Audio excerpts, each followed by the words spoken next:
¿Qué tal? Muy buen día a todas, a todos. Mi nombre es Omar Romero, soy estudiante del doctorado en Derechos Humanos del Centro Universitario de Tonalá de la Universidad de Guadalajara. Y el día de hoy me encuentro dialogando precisamente con un contemporáneo del doctorado en Derechos Humanos, con el maestro Rafael Marín. ¿Qué tal, Rafa? ¿Cómo estás? Buena tarde. ¿Qué tal? Buenas tardes, Omar. Gusto saludarte. Gracias por el espacio.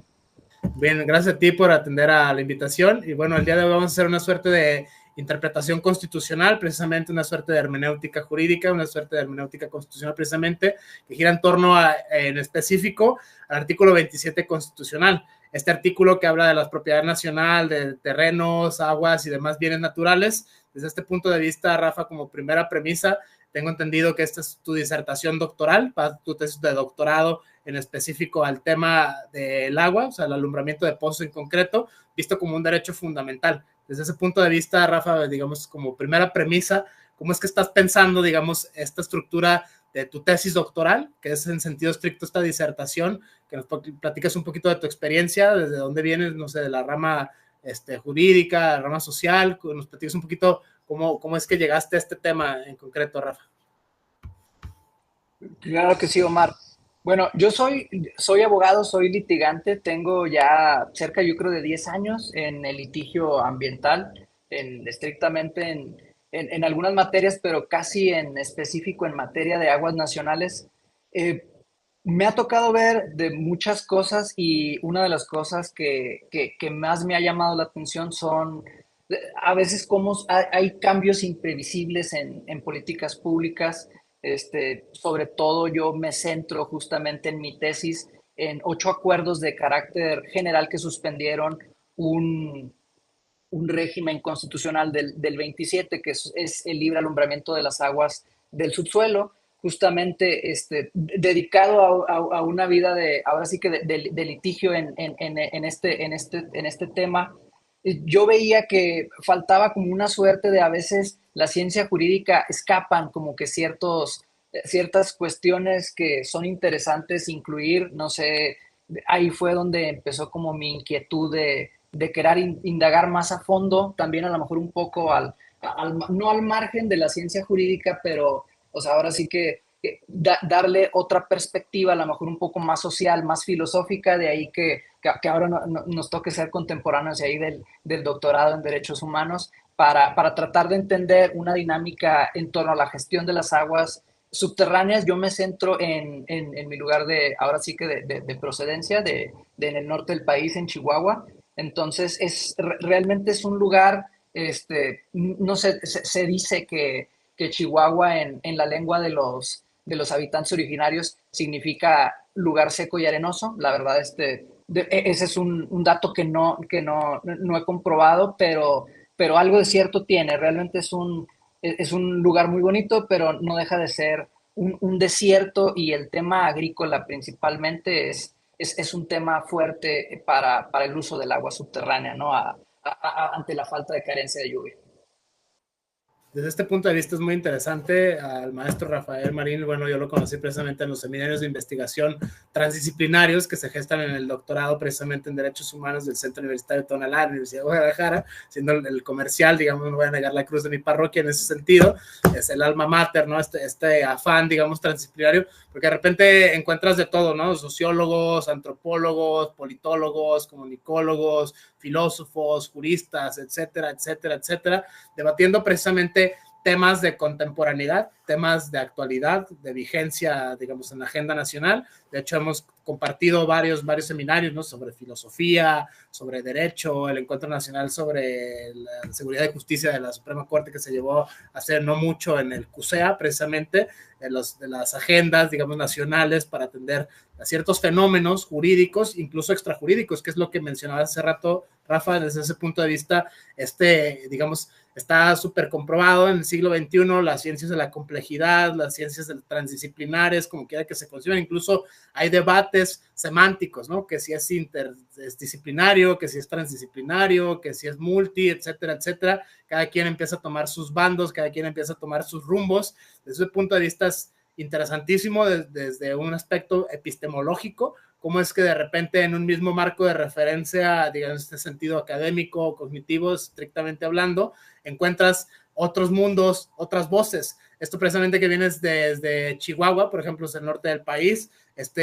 digamos, versión regional de México, es muchos Méxicos, ¿no? En ese sentido no es una realidad homogénea, es algo que ha demostrado, digamos, abiertamente la antropología social, no son los mismos problemas, vaya, de infraestructura en el norte, en el sur, en el centro, el Bajío, etcétera. Incluso, insisto, las mismas diferencias de opinión de cómo se nombra, ¿no? Que si no es el centro, que si es el sureste, etcétera, etcétera. Esos son, digamos, debates que no son ajenos tampoco al debate transdisciplinar, que no son ajenos a la reflexión multidisciplinar. Y me llama mucho la atención tu tema de tesis, porque, bueno, uno en los coloquios de investigación que se llevan semestre con semestre, que ya estamos ya, digamos, coqueteando con el último, con este último mes, digamos, del ciclo escolar, que se está cocinando, por así decirlo, el coloquio de investigación. Esto nos sirve, digamos, a ambos como una especie de espejo, una especie de ejercicio para ir contemplando potenciales objeciones ante potenciales lectores, ¿no? Desde ese punto de vista es un ejercicio bastante sano desde mi óptica, y no sé si nos puedes platicar un poquito más, Rafa, desde teniendo en cuenta este preámbulo. O sea, vienes, digamos, de 10 años de litigio medioambiental, precisamente con el tema del agua. O sea, en ese aspecto es otra realidad aparte, ¿no? Citando a Castañeda, como se quiera que se le conciba. En ese aspecto es el tema de lo antropológico, el tema de lo regional y el tema eminentemente de lo transdisciplinar. O sea, en ese aspecto, cómo es que se empatan estas discusiones. O sea, lo hemos platicado en distintos foros, en distintos espacios, que precisamente optaste por el doctorado en Derechos Humanos, precisamente por este afán, esta búsqueda de otros aristas que no sean eminentemente legalistas, que no sean eminentemente jurídicos. ¿Sí? Es decir, ante la insuficiencia de ciertos, digamos, mecanismos discursivos que da tal o cual disciplina, que da tal o cual rama del saber, esta necesidad, digamos,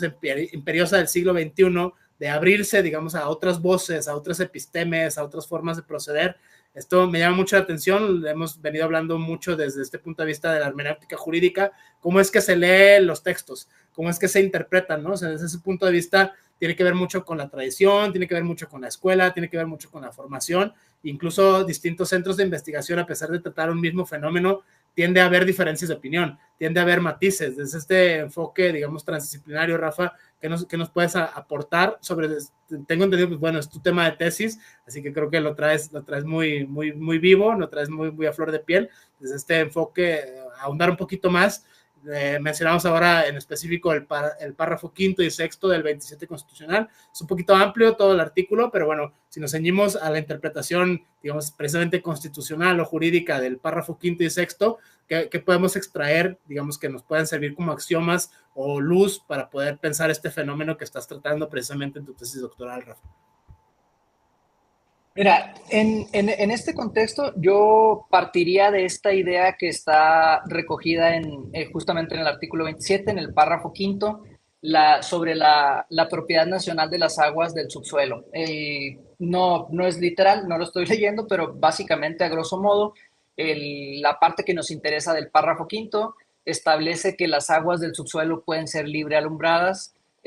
por los dueños del terreno. O sea, el libre alumbramiento justamente es la condición que hace crear un pozo del subsuelo para extraer el agua, ahora sí que de debajo de la corteza de la tierra. Y esta situación era como la premisa fundamental que se establecía, o que se establece más bien en el artículo quinto, en el artículo 27, perdón, párrafo quinto, del libre alumbrar de las aguas del subsuelo. Posterior a esta redacción del artículo 27, se habla que justamente por causas de interés o utilidad público, el Ejecutivo Federal puede reglamentar la extracción o incluso establecer zonas de veda dentro del territorio de la República Mexicana, pues justamente para controlar que se prevenga la sobreexplotación de los mantos acuíferos del territorio nacional. Entonces, en un primer momento, son estos tres, por decirlo de alguna forma, por categorizarlos, son estos tres regímenes de la tenencia de las aguas nacionales subterráneas. Nos estamos ahora sí que, o sea, en estricto sentido, ciñéndonos hacia las aguas nacionales subterráneas, precisamente porque en un entorno ahora sí que tan árido como el que me ha tocado presenciar desde niño en el norte de la República, la actividad agrícola y en general, ¿no? Todas las actividades productivas que requieren del agua para los procesos de producción, ya sea agrícola, pecuario, industrial o el que tú me digas, pero digo, en estricto sentido, para lo que tengo pensado en mi tesis, el tema de la agricultura es indispensable ante otras fuentes de abastecimiento, pensar en la fuente que es subterránea, ¿no? Del agua para el riego de cultivos. Pero justamente, digo, volviendo otra vez a esta categorización de los regímenes de la tenencia de las aguas nacionales subterráneas, o sea, se establecía entonces esta libre alumbrar de las aguas como, ahora sí que como como el primer apartado de esta tenencia de las aguas, y teníamos entonces dos regímenes extra que sería en las zonas reglamentadas, se prohibía, o más bien dicho, se reglamentaba la extracción, y en las zonas de veda que se establecían en la República mediante los decretos justamente de veda o reglamentarios que establecía o que establece el Ejecutivo Federal, se requería, como dice, o como todavía se requiere, más bien, como dice el párrafo sexto, cuando en los casos donde se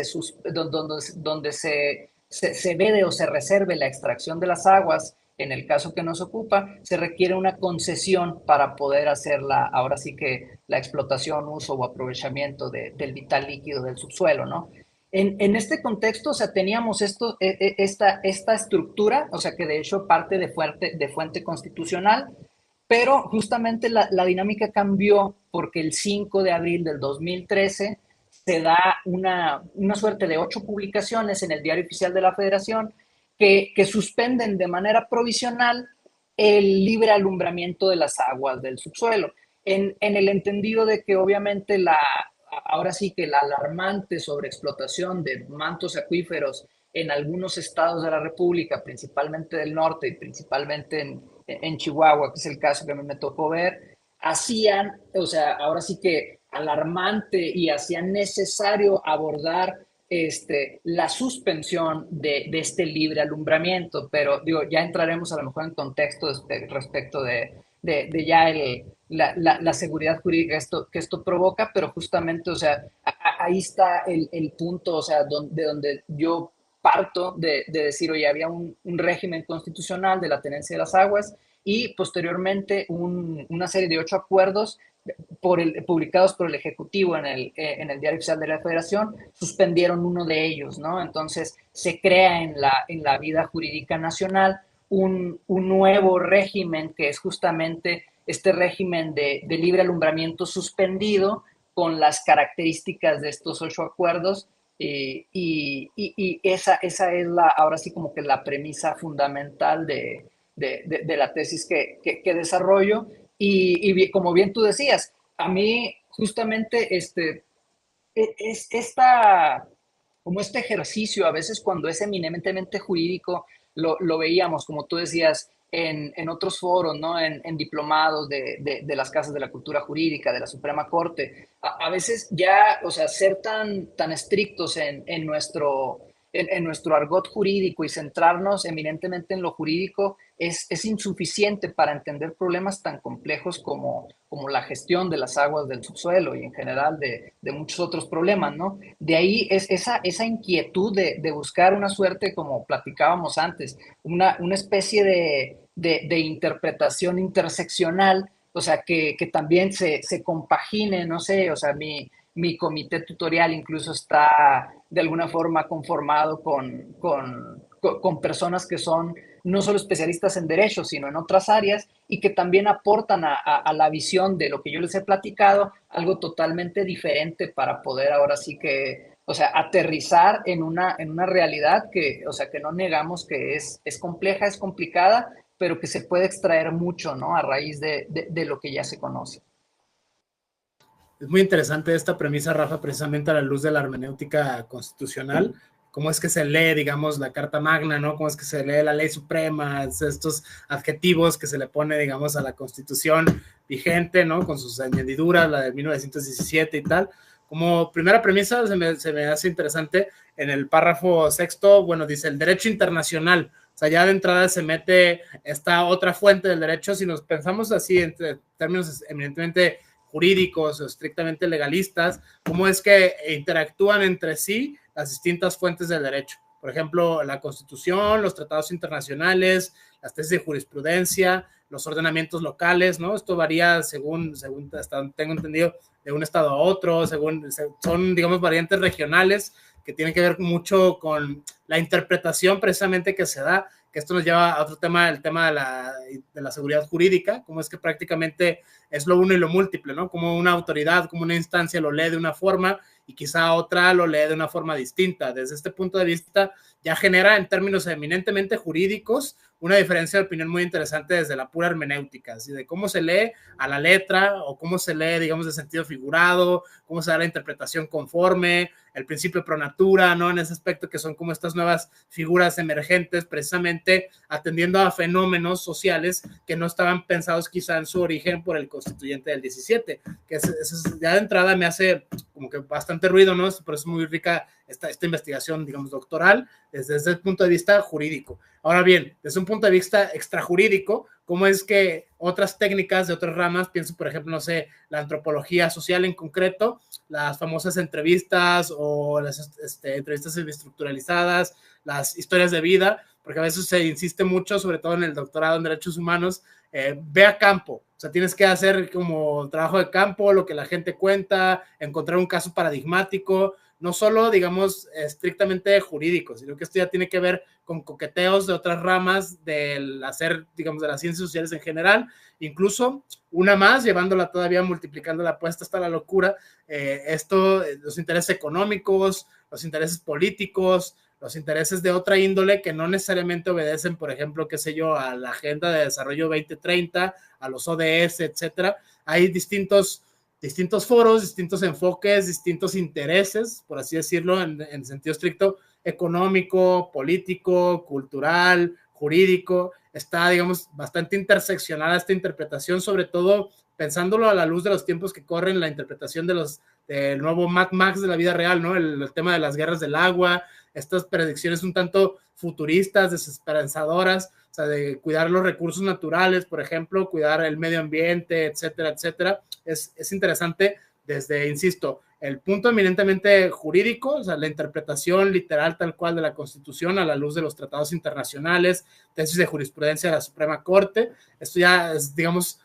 problemático, ¿no? Desde un punto de vista jurídico, porque hay que ver distintas fuentes, distintas voces, distintos enfoques. La segunda es la multidisciplina subyacente a los derechos fundamentales o los derechos humanos en este caso concreto, que es el derecho humano a un medio ambiente sano, el derecho humano al agua, o sea, concebidos desde ese punto de vista como el motor primordial de las demás fuentes de la vida. Sin agua no hay vida, sin vida no hay nada. En ese aspecto es como este razonamiento, digamos, lógico,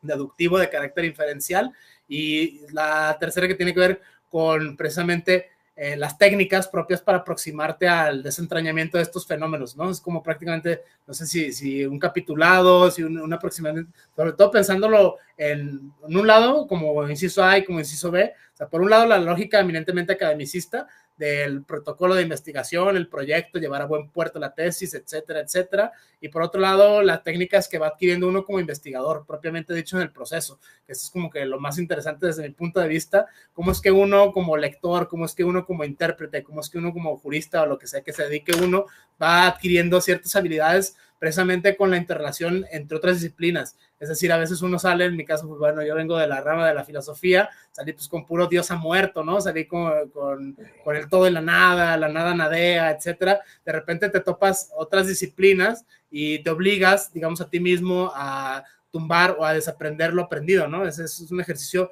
muy interesante, sobre todo a la luz de la transdisciplina que precisamente oferta el doctorado en Derechos Humanos en su más amplia generalidad. Hay tesis de todo, ¿no? Desde género, medio ambiente, políticas públicas, seguridad del Estado. Uno, cada coloquio de investigación va escuchando distintos enfoques, distintos especialistas, distintas voces, y esto creo que es lo que hace bastante rico este tipo de debates, este tipo de diálogos, precisamente, Rafa, por eso es que estamos acá, digamos, como causa eficiente, como razón de ser, el tema de cómo es que, bueno, platícanos un poquito de tu tesis, cómo es que enfocas, digamos, estos problemas, insisto, el de carácter eminentemente jurídico que tiene que ver con la hermenéutica tal cual, la hermenéutica jurídica, de cómo es que se lee al pie de la letra, con cada minucia, precisamente este artículo 27 que es bastante extenso en comparación con otros que son más concretos, que son más pequeños desde ese punto de vista semántico. La ruptura epistemológica, naturalmente, que tuviste que haber vivido en algún punto de tu formación doctoral con otras ramas, no sé, de repente gente que de sociología, gente de antropología, gente de, no sé, de ecología, gente de economía, gente de política, que forman de una manera u otra el comité editorial y la experiencia propiamente vivencial de transitar estos senderos, ¿no? De lo uno a lo múltiple, es decir, esta multifacética forma de abordar los problemas que tienen que ver precisamente con derechos fundamentales, con derechos humanos. Desde ese punto de vista es interesante esta disertación, vaya. Sí, claro, mira, la verdad es que es muy abundante y yo digo, a lo mejor voy a dar inicio con la parte esta del medio ambiente sano y el equilibrio ecológico, porque justamente una de las primeras cuestiones que a mí me llevó como a poner atención en el trasfondo de la gestión de las aguas subterráneas y de toda esta dinámica que hay realmente aquí, o sea, como bien tú mencionas, hay cuestiones que escapan de lo jurídico, porque realmente ya tenemos aquí el factor social, el factor político, el factor económico, hay muchas cosas, pero justamente en la dinámica esta que parte del artículo 27 de la propiedad de las aguas y el libre alumbramiento de las aguas del subsuelo por el dueño del terreno, lo que daba la pauta para poder otorgar una concesión en estas zonas reglamentadas o de veda, que era la excepción al libre alumbramiento, era justamente los acuerdos de disponibilidad publicados también en el Diario Oficial de la Federación. Cada determinado tiempo se hacen publicaciones sobre cómo se encuentra o cuál es el diagnóstico de todos los acuíferos dentro de la República Mexicana. Entonces, justamente esta fue como mi primer ruptura, ahora sí como no sé si decir ruptura epistémica o primer golpe con la realidad, de tratar de argumentar en base a un estudio eminentemente técnico. El cálculo de la disponibilidad, que eso quizá a lo mejor hasta da no para esta charla, sino para otra en otro sentido, se hace con base a una fórmula que establece una norma oficial mexicana. Me parece que es la norma oficial mexicana 011, creo, con agua 2015. No recuerdo, te contaría mentiras, pero vaya, el cálculo de la disponibilidad de las aguas del subsuelo se hace en base a una norma oficial, se hace en base a una norma oficial mexicana. Entonces, cuando tratas de ver, o sea, o más bien dicho, de empatar el espectro, no sé si decir jurídico, a esta suerte de entender como abogado los cálculos con los que se hace la disponibilidad de las aguas del subsuelo, te encuentras con una primer barrera. Parece ser, si de por sí a veces la ciencia jurídica es o tratamos de que sea muy técnica o muy compleja, a veces que los abogados entendamos una suerte de fórmulas aritméticas o matemáticas es muy complejo. Entonces, esa fue, ahora sí que ese primer punto de ponerme contra la realidad, de decir, oye, ¿cómo se puede argumentar o cómo se puede ver el trasfondo de qué implica o qué significa jurídicamente hablando que un acuífero esté sobreexplotado o no? Cuando revisas estas publicaciones que se hacen periódicas para establecer si un acuífero está sobreexplotado o no, que es justamente los acuerdos que establecen la disponibilidad de los acuíferos de la República Mexicana, lo que tienes es una suerte de cálculo que a veces parece, no sé, en cierto punto no quisiera que fuera una ocurrencia, o sea, decirlo de mi parte, pero parece que fuera una suerte de números puestos ahora sí que a discreción, ¿no? O sea, oye, ¿cómo sabes que sí se hacen estos estudios o que sí se hacen los cálculos como dice la norma? En alguna ocasión incluso me tocó hacer solicitudes de información pública para que me otorgaran en esta necesidad de entender cálculos matemáticos y adentrarme un poco más en esta suerte de investigar a profundidad, que se me entregara los estudios que se supone que se hacen cuando se establece esta disponibilidad de los acuíferos. La respuesta de la Autoridad del Agua fue muy sencilla. O sea, básicamente fue no hacemos no hacemos los estudios de disponibilidad, lo que hacemos es tomar una suerte de registros de las concesiones que tenemos y hacemos sumas y restas, ¿no? Digo, parece ocurrencia y sobre todo de la forma en la que lo estoy diciendo parece que esa fue la respuesta, pero digo, pero técnicamente esa fue la respuesta, ¿no? Porque yo decía, oye, acércame los estudios, ¿no? Yo quiero adentrarme a profundidad de cómo hiciste los cálculos, no sé, o sea, geológicos, hídricos, no sé, de qué tipo de estudios hiciste para hacer los cálculos de la disponibilidad. Y pues la respuesta fue muy sencilla, no tenemos, o sea, y básicamente se calcula con todo lo que tenemos registrado. Entonces, es muy fácil adentrarte en este sistema de concesiones para ver cuáles son los cálculos que están registrados, porque simplemente puedes entrar a la página de datos pública del Registro Público de Derechos de Agua en la consulta de la base de datos del REBDA. El Registro Público de Derechos de Agua es justamente este ente registral que es parte de la CONAGUA, que es la que dota de certeza jurídica a toda esta suerte de concesiones y asignaciones para extraer no solo aguas subterráneas, sino las aguas superficiales. Y puedes ver ahora sí que todo, o sea, de forma pública, como cualquier otro registro, todas las personas que tienen registrada una concesión, una asignación, e incluso se creó posteriormente y después por estos acuerdos justamente que suspendieron el libre alumbramiento, se suspendió el libre alumbramiento y se creó la categoría, ¿no? De, de obras registradas al amparo de estos acuerdos de carácter general. Entonces, las respuestas para mí no fueron, como que no fueron suficientes y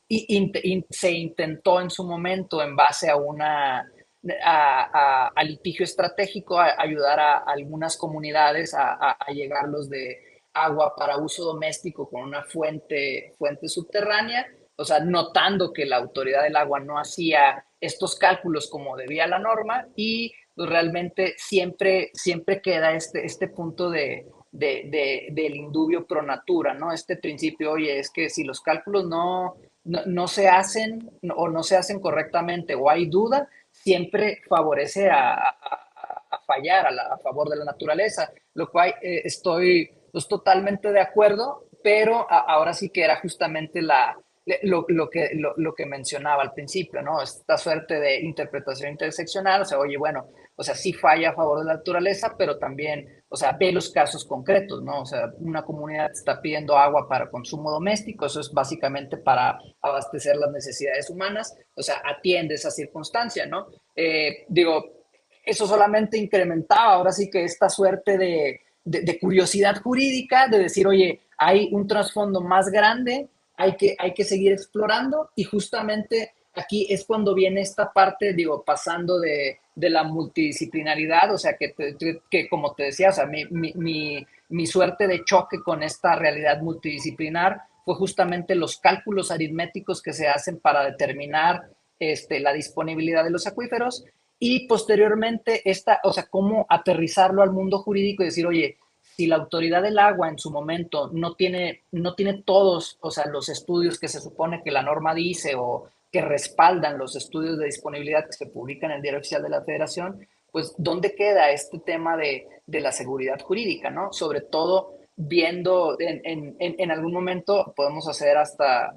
digo, posteriormente en alguna otra intervención, un ejercicio de consultar la base de datos del REBDA y ver cómo todo el sistema de concesiones o asignaciones tiene registrado un volumen de extracción anual. Pero justamente cuando vas a la parte de todas estas obras que se registraron, por obras me refiero a pozos, todos estos pozos que se registraron al amparo de los acuerdos que suspendieron el libre alumbramiento, que básicamente estos acuerdos decían, oye, a partir de la fecha de la publicación, el 5 de abril del 2013, tienen todas las personas que tienen un pozo en esas zonas donde se suspende el libre alumbramiento, tienen que traerme documentación y van a registrar sus pozos porque ya no se puede perforar más, o sea, ya no puedes hacer más pozos porque vamos a combatir el abatimiento de la sobreexplotación, ¿no? Entonces, registraron todas esas obras, pero el problema es que no se les registró volumen a diferencia de las concesiones. Entonces, ahí fue ahora sí que mi segunda duda de decir justamente, bueno, si tú me dices que los estudios de disponibilidad tienen todos estos cálculos hechos en base a lo que se extrae, está en el registro público de derechos de agua respecto de concesiones y asignaciones. Viene un apartado en el estudio de disponibilidad, me parece que es a partir del que se publicó en el año 2018, donde viene una extracción en libre alumbramiento. Entonces tú, al hacer la pregunta a través de otra consulta de información pública, es decir, oye, ¿de dónde sacaste todo este volumen que dices que se está agotando por acuífero en las zonas donde existía el libre alumbramiento, ahora suspendido? La respuesta también fue bastante contundente. Oye, la verdad es que lo saqué en base a las visitas que se hicieron. Pero la siguiente pregunta en información pública fue, bueno, ¿y por qué no les registraste volumen a esas constancias que registraste, a esas obras que registraste? Y básicamente la respuesta fue, es que eran datos meramente estadísticos, ¿no? Entonces, si son datos estadísticos, pasaron a formar, dentro de a lo mejor de una perspectiva bastante simplista,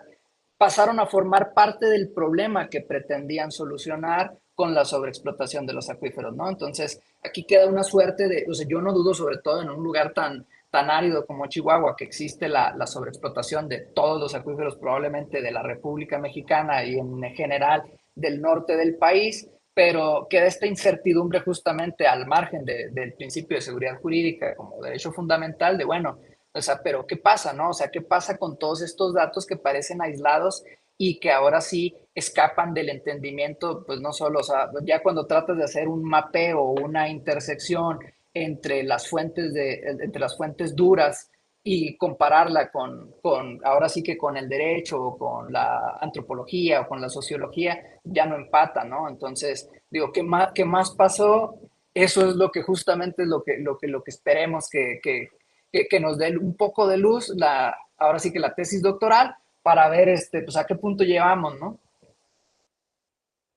Muy interesante desde este punto de vista, Rafa, me recuerda mucho a los diálogos de Platón. Pedí una y salió un aluvión. En ese sentido, este tema de, bueno, no solo es a nivel discursivo, sino que es a nivel institucional y a nivel práctico. O sea, incluso si pensamos a la luz de los particulares que son propietarios de pozos o de alumbramiento, es todo, además de un trámite interinstitucionalizado, es todo un mundo, vaya, de cosas que no están contempladas, por así decirlo, ni en la Constitución, ni en fuentes de derecho internacional, ni en tesis aisladas de jurisprudencia. Es decir, que el problema no solo escapa a lo eminentemente jurídico, sino que contrasta con la realidad. O sea, este tema que mencionas de, bueno, es que no se hacen porque pues no sabíamos, porque pues para qué, o sea, porque pues no sé, o sea, esos temas, esta brecha, pienso sobre todo esta crítica que se hace mucho desde muchos flancos a los derechos humanistas, a los derechos humaneros, ¿no? Con cierto cariño, desde ese punto de vista es interesantísimo ver cómo es que no solo es la cuestión, digamos, insisto, jurídica, sino también tiene una cuestión cultural, y entiendo cultural en su más amplio sentido, de las personas que forman parte de las instituciones que presumiblemente deberían hacer ese trabajo y no otro. O sea, en ese aspecto es humano, demasiado humano en el sentido nietzscheano de la palabra. O sea, cómo es que topar con las instituciones, el tema del presupuesto, el tema de políticas públicas, el tema de infraestructura, un montón de temas, digamos, que salen a la luz precisamente de la cuestión de andar indagando cómo es que se cumple o no se cumple, cómo es que se interpreta o no se interpreta, cómo es que se lleva a cabo, no, vaya, que es la cuestión total de la realidad y la idealidad. Vuelve a aparecer, muchas veces se dice mucho en muchos flancos que la realidad escapa completamente de la teoría, ¿no? Son años luz de distancia, son dos dimensiones distintas y quizá distantes, esto lo vemos a la luz de la práctica. O sea, por ejemplo, no sé, cosas tan prácticas como iniciar un litigio, como iniciar un proceso, que no solo queda ahí, o sea, que tienes que topar, digamos, con las instituciones, y las instituciones, pues bueno, todos sabemos, tienen sus peculiaridades, tienen sus estanques, sus monstruos, ¿no? Sus buenos, sus malos. En ese aspecto es esta dimensión no solo antropológica, cultural, jurídica, transdisciplinaria, sino incluso tema de infraestructura. Un tema en que, en el caso de la experiencia que nos compartes desde tu punto de vista como precisamente investigador, que te has topado con pared, o sea, literalmente te has topado con pues, el no sabemos, con el no hay, con el así estaba cuando llegué, con el para qué. O sea, en ese aspecto son, digamos, cuestiones que quizá no estaban contempladas en tu boceto original de tesis. O sea, esto no viene, digamos, en los libros, esto no viene en la dogmática, esto no viene en tratados internacionales. Este tipo de realidades los escupe, digamos, la sociología aplicada, ¿no? Desde ese punto de vista, si lo pensamos de manera interinstitucionalizada, los que nos dices las cifras, digamos, los registros que hay, el deber ser y el es. O sea, prácticamente es una de las críticas más atroces, más bestiales que hay que, digamos, sobrellevar, sobre todo en materia de derechos fundamentales, y a la luz de los estudios transdisciplinarios, ¿no? Mencionabas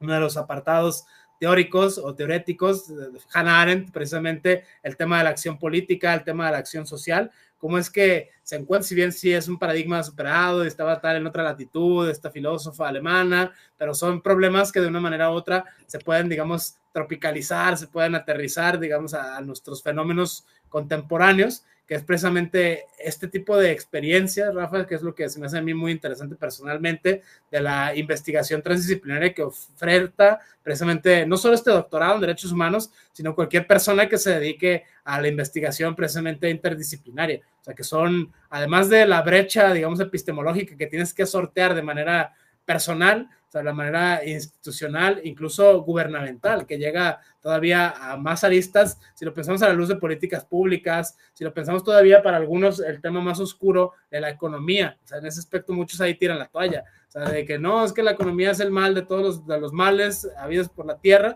o sea, en ese sentido es interesantísimo cómo es que tiene que uno tener, vaya, citando a Giordano Bruno, mandíbula y estómago para esto, o sea, en ese aspecto, cosas que no estaban contempladas en el boceto original, van surgiendo de manera fenoménica, van apareciendo de manera emergente conforme uno va haciendo sus pesquisas de manera de investigación transdisciplinar. Al respecto de este punto, bueno, todo esto nos llevó el artículo 27 constitucional y ahora, digamos, entrañar todo este tipo de andamiajes que exceden eminentemente lo antropológico, que exceden eminentemente lo jurídico, es decir, es una lógica interinstitucional que tiene que ver con otras fuentes. Desde ese punto de vista, es muy rico todo, digamos, el pretexto del artículo 27 constitucional. Esto es, digamos, bastante interesante, cómo es que se va gestando la misma interpretación, ¿no? Cómo es que se va enriqueciendo, cómo es que se va engrosando, y hay que tener, digamos, la galla o, digamos, la interés intelectual de renunciar a las propias hipótesis, ¿no? Yo empecé con el punto A y ahora estoy en el punto Z, o sea, en ese sentido es como tener esa, digamos, valentía epistemológica para empezar a sortear este tipo de fenómenos discursivos y extradiscursivos que van emergiendo precisamente a la luz de las investigaciones de carácter transdisciplinar en materia de derechos fundamentales. En este caso, Rafa, es interesantísimo cómo nos compartes esta experiencia que has tenido, digamos, como investigador, como dedicándote, además del litigio ambiental, que es lo que detonó, digamos, en cierta medida este interés casi existencial por intentar ver otros mundos, ¿no? Otras voces, es decir, cómo es que se hace desde otros flancos, porque te has dado cuenta precisamente en la praxis jurídica que no basta, digamos, este andamiaje eminentemente conceptual que emana de las fuentes del derecho. Desde ese punto de vista, Rafa, no sé qué más nos puedas compartir, porque es bastante intrigante cómo es que empiezas con una y terminas en otro lado. Esto es algo que no se dice, digamos, en los manuales de cómo se hace una tesis o en los manuales de investigación clásicos, ¿no? De lectura obligada. Esto no viene en los manuales, vaya. En ese sentido es como la experiencia vivida de los investigadores propios que se dedican a este tipo de fenómenos. Es muy interesante desde tu practice, digamos, fenoménica, que nos puedes compartir al respecto. Es interesantísimo. Sí, digo, eso fue algo, la verdad fue todo un reto, porque digo, como bien sabemos todos quizá a los abogados nos cuesta como mucho trabajo el abandonar esta suerte de científico jurídico para pasar a ser ahora sí que científico social, o sea, propiamente hablando, digo, como si, siempre lo decimos, ¿no? Como si la ciencia jurídica no fuera una ciencia social, pero parece que va como al margen. Entonces, justamente en esta parte de las técnicas, a mí me pareció, estaba como muy centrado esta parte de, oye, ¿cómo vas o sea, qué vas a hacer, ¿no? Para ver esta realidad, o sea, que de alguna forma yo también estaba como que muy cerrado, decir, bueno, esta realidad yo la vengo viendo a lo mejor con una perspectiva, pero creo que fue interesante justamente, o sea, se me introdujo ahí la inquietud de hacer una especie de etnometodología, de tener contacto, o sea, como muy profundo, muy cercano con un caso paradigmático justamente. Le agradezco al señor Bensor en Chihuahua cada vez que puedo ir a Chihuahua, voy y me entrevisto con él, no sé, tengo horas de grabaciones con él, que justamente me comenta una perspectiva muy propia y me abre también el panorama a decir, bueno, o sea, esto se puede interpretar desde otra perspectiva y como bien decías, o sea, parece sí, ahora sí que esta filosofía de Hannah Arendt de establecer, o sea, en esta concepción teórica de la vida activa, o sea, cómo discernir entre la acción política, o sea, pero también lo que es labor y trabajo, o sea, categorizadas como a veces cómo nos quedamos en el uso incluso de los recursos naturales, los agricultores, incluso dicho por no sé, o sea, por ahora sí que por la historia de vida que he sacado del señor Bensor, o sea, cómo a veces también pecamos justamente, o sea, parece que esa realidad que plasma Hannah Arendt, como a veces por labor o por trabajo, o sea, por simple actividad de subsistencia, te aprovechas a veces también de los recursos naturales. Y yo siento que a veces es, o sea, yo creía a lo mejor en un primer momento, como tú bien decías, que había una perspectiva jurídica, o sea, pero realmente ya cuando la contrastas con la práctica social o incluso a lo mejor quizá un poco más filosófica, te das cuenta que realmente, o sea, no se puede quedar nada de lado. O sea, en este tipo de estudios a lo mejor son quizá muy abundante, pero no puedes dejar ninguna perspectiva de fuera, porque justamente si dejas de lado una realidad, ya sea como decías tú incluso ahorita, la económica, si dejas de ver la parte económica, si dejas de ver la parte social, la parte política, parece ser como, o sea, como que cojea de un pie, ahora sí que la mesa donde piensas sustentar tu conocimiento y a veces es mejor, o sea, dar pequeños pasos, pero posarlos bien, ¿no? Entonces, a mí me, sobre todo en esa parte de la técnica, esa suerte de etnometodología, y ponerlo desde la perspectiva, o sea, platicaba incluso con la doctora Ivonne, mi directora de tesis, que me decía, bueno, a lo mejor esta concepción teórica de la acción política de Hannah Arendt, se puedes contrastar a lo mejor como decías tú también al principio, ¿no? Con los derechos de acceso a la participación quizá del acuerdo de Escazú y ver cómo también a lo mejor el agricultor tiene mucho que decir a este tema porque, no sé, al menos la realidad que he estado viendo justamente de la persona con la que he estado conversando, con este agricultor, una historia muy interesante, son 30, 40 años de experiencia, ¿no? Entonces dices, bueno, o sea, realmente a veces se escapa de esta institucionalidad que parece de alguna forma también, o sea, parece que posee la institución, por decirlo, la autoridad del agua, por nombrarla, o sea, realmente el conocimiento supremo, ¿no? Siendo que es realmente quien desarrolla la labor agrícola, por decirlo así simplemente, que posee también mucho que decir al respecto. Entonces, totalmente, o sea, no, es un mundo y la verdad es un reto, a veces ya con tanta información ya no sabes qué hacer, pero digo, hay que continuar, ¿no? Aterrizando las ideas. Muy interesante esta última premisa, sobre todo a la luz de la autoridad de las voces. Muchas veces, muchos casos quedan de lado. O sea, ¿qué vas a ver el señor del campo si, no sé, no tiene estudios universitarios? Que no sé, si no forma parte de X o Y institución, que no sé, si no forma parte de tal o cual sindicato, si no forma tal o cual tal política pública, si no está inscrito, qué sé yo, en tal programa social. Eso, digamos, es en cierta medida no discriminación, ¿no? En ese aspecto es como tratar de menospreciar los relatos, que esto creo que sale mucho, como la labor mencionas, a la luz de los estudios antropológicos, los estudios de caso, los estudios situados. Si bien, bueno, sabemos como investigadores, como metodología propia de las ciencias sociales, bueno, sí tienen sus límites, sus alcances, ¿no? Es usando esta vez de nuevo Foucault, la caja de herramientas, o sea, en ese aspecto, ¿para qué me va a servir, qué sé yo, una historia de vida? ¿Para qué me va a servir, qué sé yo, el cotejar, que, no sé, estudios de derecho comparado? ¿Para qué me va a servir, qué sé yo, ir de campo, pregunte y pregunte, puerta tras puerta a las instituciones, ¿no? Entrevistarte con las gentes que llevan la autoridad, digamos, institucional, la autoridad discursiva. Y esto es un ejercicio muy interesante de análisis crítico del discurso, cómo es que las diferentes fuentes tienen otra dimensión, como lo mencionaba citando a Hannah Arendt, ¿no? En ese aspecto tiene una dimensión antropológica, es decir, el valor que le das al testimonio que obtienes, a qué tipo de, digamos, jerarquía epistémica puede llegar a no formar, en este caso concreto, pensando en términos de tu investigación doctoral, este tipo de documentos, ¿no? Este tipo de hallazgos. Puede ser desacreditada a priori, ¿no? En algún ámbito de la academia, ¿eso qué, compañeros? Eso no es ciencia. O sea, ustedes me extraña que viniendo de las ciencias jurídicas esté haciendo este tipo de indagaciones, de pesquisas. Ese aspecto es interesantísimo verlo a la luz, porque, bueno, no es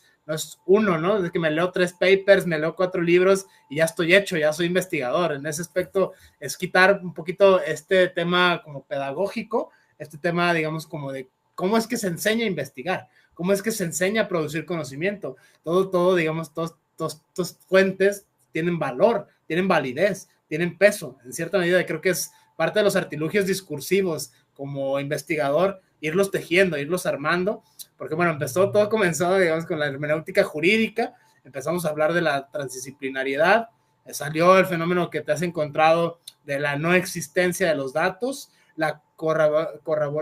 verificabilidad de los datos o corroborar los mismos datos que te vas encontrando y darles un valor de verdad. O sea, en ese aspecto es como que un andamiaje muy rico, pensándolo sobre todo en la lógica interna del doctorado, que es armar al final un documento de tesis en términos pragmáticos, un documento de investigación más o menos legible para cualquier persona que tenga la capacidad simbólica de procesar el lenguaje. En ese sentido, que no sea un lenguaje abstracto, que no sea un lenguaje barroco, que no sea un lenguaje ultra hiper especializado, porque muchas veces, bueno, lo mencionabas hace rato, ¿no? En tu propia investigación, el tema de la estadística, el tema de la matematización de este tipo de fenómenos, que es muy propio de gente que viene, no sé, de las ciencias químicas, de las ingenierías, o sea, son, digamos,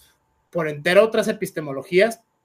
que si bien no está obligado uno a lo imposible, si no estás obligado, digamos, a ser todólogo, o sea, tipo hombre del Renacimiento en siglo XXI, sí salen a la luz de los fenómenos, ¿no? O sea, tienen, digamos, una emergencia fenoménica muy interesante desde este punto de vista, y esto solo es un ejemplo de muchos casos. O sea, puede darse el tema del agua, o sea, lo llevó, digamos, a uno en este aspecto, con este diálogo bastante interesante desde mi óptica, a pensar otras aristas para la investigación transdisciplinaria. O sea, que no es casarte, digamos, con los anteojos, como hacen esta analogía, con la perspectiva de género, ¿no? O sea, por ponerte los violeta, ponerte, no sé, el arco iris, ponerte el verde, o sea, prácticamente distintos enfoques, porque son fenómenos, además de que son bastante interseccionados, son fenómenos pues muy complejos. O sea, la realidad que vivimos actualmente, desde el flanco que se quiera dar, desde la política pública, desde la academia, desde la vivencia de los sujetos, la vivencia personal, por ejemplo, el caso que nos mencionas de esta persona agricultora, es muy distinta la voz, es muy distinta la autoridad que puede llegar a tener esta persona, ¿no? ¿Tú qué vas a saber si yo llevo toda mi vida haciendo lo que hago y lo hago bien? En ese aspecto es algo muy interesante, muy rico desde este punto de vista. No sé si quieras añadir algo desde tu experiencia como investigador, al margen o no de los resultados que vayas obteniendo, que creo que es margen de este tipo de fenómeno discursivo, es cómo es que van surgiendo estas nuevas categorías de análisis y que implican un reto, digamos, para uno como investigador, ir tejiendo todo este andamiaje, digamos, de fuentes, de testimonios y de epistemologías, que son bastante distintas y a veces muy distantes entre sí. No, claro, la verdad es que, digo, incluso este ejercicio me resultó, o sea, bastante enriquecedor, porque también o sea, la idea justamente como tú lo decías, es tratar de aterrizar ideas que son muy abstractas, muy complejas, pero también para que ahora sí que lo poquito que hacemos de ciencia o justamente este pequeño training que hacemos para hacer una investigación formal, pues también llegue a todas las personas, ¿no? Pero también que no quede en una suerte como decías tú también, de investigación formalista, que nada más van a entender ciertas personas o un grupo reducido de personas. No, yo creo que también este es un ejercicio muy bonito también, o sea, obviamente es retador, es complejo, pero la verdad es que yo creo que, o sea, la idea también, como incluso lo estamos haciendo en este foro, de acercar el conocimiento, un granito de conocimiento como para que pueda ser compartido con las demás personas, también es una parte muy enriquecedora y justamente, o sea, tener múltiples perspectivas, incluso mi codirector está más ligado a las ciencias exactas, me da otra perspectiva, ahora sí que son un cúmulo, como bien lo mencionabas, de Foucault, de la caja de herramientas, va sacando pocas herramientas, en algunas en mayor, en otras en menor medida, pero la verdad es que todo va sumando ahora sí que a tener un resultado que, como bien nos dicen siempre, ¿no? O sea, tampoco vamos a descubrir el hilo negro, pero quizás sí podemos seguir tirando de un hilo que ya está hecho y dejarlo hasta un punto para que alguien más lo siga alargando y el conocimiento se haga más grande. En este mismo afán de democratización del conocimiento, digamos, de llevar estas luces que emanan estrictamente desde la academia a foros, a públicos no necesariamente académicos, que es precisamente una de las virtudes que tiene este ejercicio de la divulgación científica, en un lenguaje llano, en un lenguaje, digamos, coloquial, incluso a veces valiéndose de la pragmática, ¿no? El fin justifica los medios. Si tengo que usar palabras incluso altisonantes o ejemplos cotidianos, pues bueno, bienvenido sea. En ese aspecto es como que útil hacerte vaya a entender a personas que no necesariamente tengan la misma capacidad epistémica o simbólica, sino el afán de discriminar, ¿no? Bueno, es que yo sé más, porque tengo 10,000 doctorados, tengo 14 maestrías, es mi quinta carrera, porque muchas veces en aspectos académicos se da esto, a mucha gente le encanta este tipo de estilo, este tipo de cuestiones, entonces es muy respetable como cualquier forma de estar en el mundo, no hay nada en contra de ello y si les funciona, pues adelante, pero sí este foro específico se trata precisamente de llevar este tipo de conocimientos que emanan precisamente desde la experiencia vivida de ser investigador, que no es así como que algo fácil de ya me leí 2, 3 libros, ya me bajé 2, 3 de Wikipedia y ya está, ya estoy hecho, ya soy investigador. O sea, en ese sentido es para mí muy enriquecedor, por ejemplo, dialogar con pares, en este sentido te agradezco bastante esta apertura, porque es como uno va cotejando sus propias pesquisas como investigador, ¿no? ¿Cómo es que empezaste leyendo, qué sé yo, a Hannah Arendt? ¿Cómo es que empezaste a leer, no sé, documentos oficiales? ¿Cómo es que empezaste con la hermenéutica constitucional, mencionabas el acuerdo de Escazú, o sea, prácticamente tratados de derechos humanos, de derechos fundamentales de carácter internacional, ¿no? Es como es que los acuerdos, los foros, como que estas fuentes se van empatando. Me gustaría finalmente, así como una especie de conclusión, Rafa, para ir cerrando este diálogo, pues, bastante apasionante, pero bueno, una especie, no sé si moraleja, digamos, no sé, una especie de, como así decir, una suerte de conclusión, si quieres un tanto poética, como los diálogos de Platón, ¿no? Esta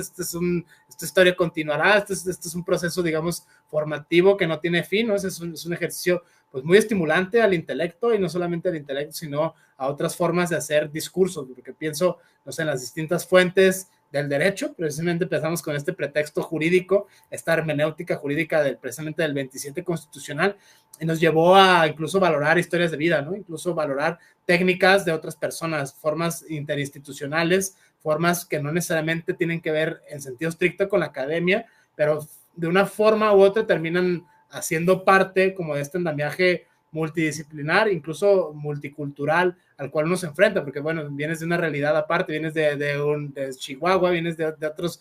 flancos, tienen otros problemas, digamos, socioeconómicos, pero desde que México es uno, es múltiple, es de entrada interesante, no son los mismos, digamos, los fenómenos sociales que acontecen en el sur, en el centro, insisto, esta premisa inicial, que en el norte, ¿no? En este aspecto, hay quienes lo ven en términos geográficos, desde ese punto de vista, Rafa, es una especie de conclusión para empezar a como, si no aterrizar, al menos sí dar otras aristas de investigación. Creo que esto es muy, muy rico este ejercicio, pensando sobre todo la utilidad que te pueda llegar a ti a tener como previo al coloquio de investigación doctoral, o sea,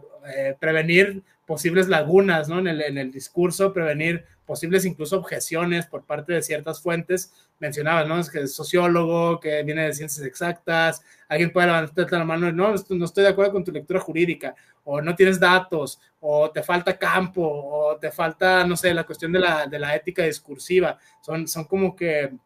digamos, como investigadores en potencia, son fenómenos pues muy ricos que nos ayudan a pensar la realidad misma que uno está investigando, ¿no? Porque a veces uno se clava en su propio yo, en sus propios prejuicios, de ya leí 1000 libros de este tema, ya leí a todos los campeones, ya leí a todas las campeonas, o sea, ya tengo como que mi background, ¿no? Ya tengo como que mi andamiaje cultural, pero a veces escapa, digamos, de esta dimensión, es como que muy escurridizo este tipo de fenómenos. Desde este punto de vista, Rafa, o sea, una suerte de conclusión estaría genial.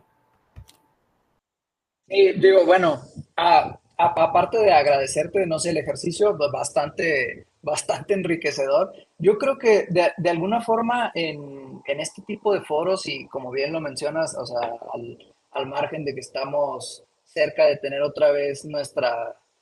ahora sí como nuestro foro de exposición semestral, Yo creo que yo me quedo con esta parte de quedarte abierto a seguir aprendiendo, sobre todo desaprender lo que crees que ya sabes, porque también esto ha sido para mí una parte muy compleja, sobre todo traer una visión de mucho tiempo como, o sea, como en la práctica jurídica, pero, o sea, tener esa inquietud de darle apertura a otras disciplinas, a otras áreas del conocimiento, porque justamente siento que eso es justamente lo que enriquece ahora sí como un estudio de nivel doctoral, de hacer una tesis formal, o sea, darle entrada a todo el conocimiento y ahora sí como muy a mí me gusta mucho la filosofía estoica, o sea, muy al estilo de las meditaciones de Marco Aurelio, o sea, pues ahora sí que reconocer a tus posibles maestros, ¿no? O sea, agradecerles todo lo que puedan aportar, o sea, todo mundo lo dice por aportar, esto es una forma de enriquecer el conocimiento y pues seguimos en el camino, ¿no? O sea, todavía, al menos yo estoy todavía lejos de presentar la tesis, pero digo, estamos en el camino, estamos aprendiendo y desaprendiendo, ahora sí que lo que creíamos que ya teníamos bien aprendido. Bien, vale, Rafa, no me queda más que agradecerte el espacio, la apertura y compartirnos estas experiencias que creo que a más de alguien le pueden ser útiles, sobre todo en el vertiginoso terreno de la transdisciplinariedad, que es muy abigarrado conceptualmente, que es muy abigarrado metodológicamente, incluso en ocasiones hasta existencialmente, citando esta paráfrasis que hacías de Hannah Arendt, ¿no? Este argumento que retomas de la labor, el trabajo, etcétera. Esto viene, pues bueno, desde la filosofía política, en sentido estricto, nada que ver con el tema del agua, nada que ver con la disertación constitucional, pero creo que es precisamente lo que hace muy rico este tipo de fenómenos discursivos y bueno, no me queda más que agradecerte el espacio, la apertura por habernos compartido tus conocimientos que emanan precisamente de tu disertación doctoral en potencia, no todavía en gestación, que no es el producto final ni acabado ni mucho menos, pero bueno, al menos ahí va girando la rueda desde ese punto de vista. Y bueno, gracias Rafa por compartirnos metodológicamente, existencialmente, esta suerte de premisas que nos has tenido a bien compartir. De mi parte no me queda más que agradecer a todos la audiencia, la paciencia, a ti Rafa, no sé si quieres añadir algo más finalmente para ya cerrar formalmente con esto. No, agradecerte, Omar, también el espacio. Digo, no sé, o sea, también hasta perderle el pánico escénico a platicar de los avances que llevas, por pocos o muchos que sean, siempre es retador, ¿no? Venir a tratar de estructurar tus ideas para poder compartirlas y pues ahora sí que agradecerte el espacio y ojalá sigas, continúes con este proyecto, la verdad, o sea, bastante padre. Vale, muchísimas gracias Rafa, muchísimas gracias a todas, a todos. Bueno, estamos aquí siguiéndonos. Vale, muchas gracias. Gracias, hasta luego.